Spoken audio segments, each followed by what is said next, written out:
I didn't want to die alone, Jim Norton. When I was young, I wanted to be Charles Bronson.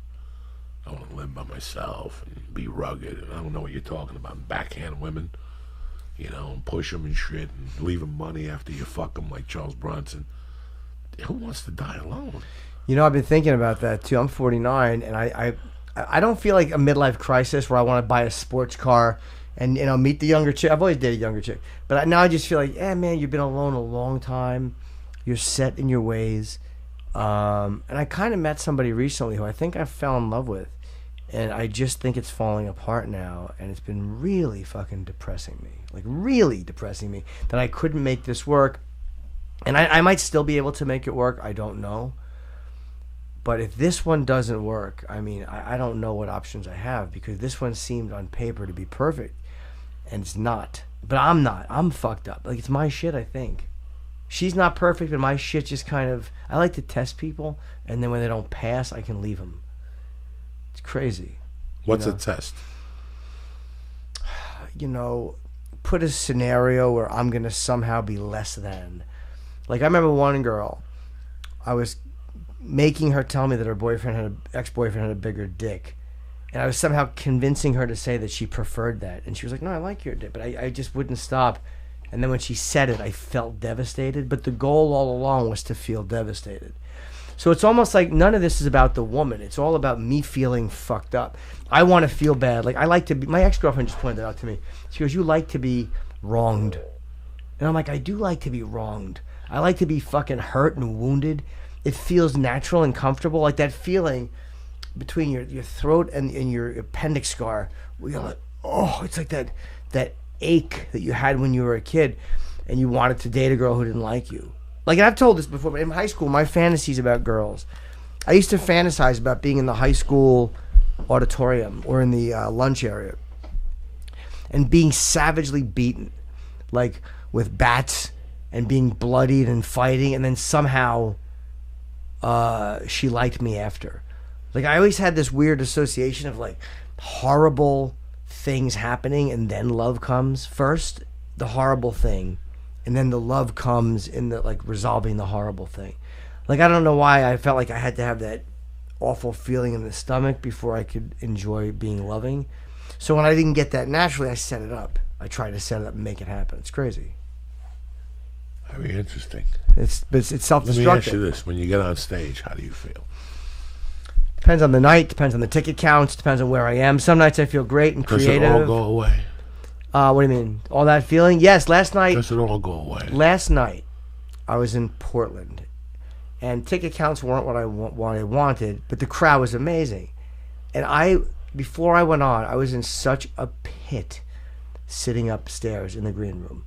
I'm like, I really want to fucking throw a belt around my neck. I'm like, really don't want to. And I always do shows. But it was absolute despair. And then when I was on, it went away. And I still felt it, and I was still thinking about it. But the crowd was so good. And you know how it is when you're feeling creative and you feel great. And it was just, I felt so disastrously bad that nothing mattered on stage. So it was good. When you're free, you're usually much funnier. And I felt very free and comfortable. And then right after, I was right back to where I was. So, but it all did go away on stage. It was great. You're a brilliant guy. Thank you. I don't feel... Finish this. Go talk to somebody. See what you could do. Guys like you and me will never go talk to nobody. I called Colin Quinn today. I was in a bad way today, and I called him, and he's like, "Yeah, go to a therapist." And I'm like, "Yeah, probably." We're at an age now where it's too much. What's that? We're at an age now. You're 49, I'm 54. It's really no difference. This business has worn us out. Relationships have worn us out. Life, you know what I'm saying? And also me. I've worn me out with my own nonsense. Yeah, no, we're all the same. It's just, I turned on fucking CNN a month ago on a Sunday. I'm at home with them, and it's a show about comics and depression. And I'm sitting there going, these motherfuckers don't have a fucking clue. It has nothing to do with depression. It's what we brew with inside. As comics, we're always brewing something in our fucking heads. I'm an only child. Reefer feeds the fucking parade in my head. I'm writing a book right now. I'm trying to get the first 4 chapters for the proposal. And after chapter 3, I'm like, what the fuck? There's no women in these books. When I was young, I wanted to get my dick sucked, snort coke, and smoke pot. Relationship wasn't going to happen. Right. You know how I think? Let me tell you how perverted I was. I'd look at a woman and go, what the fuck am I going to do for her? I'm a thief. I got no job. I got no high school diploma. I got no family. What am I going to do for this fucking girl? I would talk myself out of it. Yeah. I wanted to fuck, do a couple lunches, maybe a hand job, maybe a movie, and once you started talking about family and kids, I'd disappear. Yeah. Because there was nothing I could do for you as a man. Nothing. Plus, did you want to do that, though? Like, meaning, did you... Absolutely. Yeah. I wanted a family. I had no family. Did? My sister's in Cuba, Jim. My mother's in a hole. My father's in a hole. You know, yeah, I wanted to build my own thing. But what the fuck was I going to do for this pretty girl who didn't even smoke dope? What was I going to do? Right. What was I going to do? Gonna wreck everything. Yeah, what was I going to do? Get a car and do a robbery? Eventually, it would just fuck her up. Right. You know, I feel bad for the chicks that I did blow with and sucked my balls. Like today, they must be sitting there just going like this with their face going, what was I thinking that night?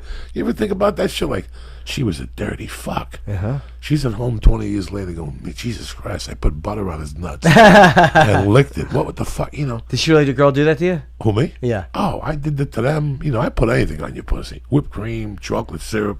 I'm a savage. I put syrup up your asshole. Oh, I don't like the sweet stuff. Oh, yeah, I put a little syrup on an asshole. It's like a Dairy Queen sundae without the cherry. You just lick that motherfucker. You like that? Oh, a little syrup on him. I like it raw and plain. I like it raw and plain, a little sweaty. Yeah. I like them to go to yoga, maybe do some jumping jacks and push-ups. Bike, get a city bike ride home. Yeah, that's it. A little bike ride home where they fucking torture that clit. Yeah. I love all... Look at poor I like how you said a little sweaty, and you're talking about yoga class, a bike ride home. That's delicious. Oh.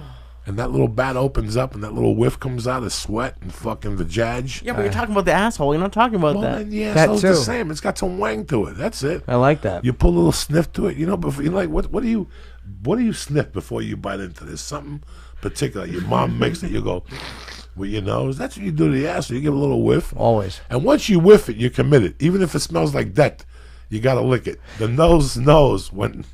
Do you go with like the tip of the tongue, or is it like a ice cream cone? You go the whole way. Well, if it's dirty, it's the tip of the tongue, and you take your chances. And if it's fucking delicious, then you lick it like it's you know. If it's dirty, what you do is the old trick is you get your mouth really wet and you drip spit into it and then just lick your own spit. That's a trick to take a lot of the stink out. Like that's one thing you do if an asshole is dirty. And I've gotten my share of dirty ones. We're going in like fucking Marines, you understand me? Welcome to church, motherfucker.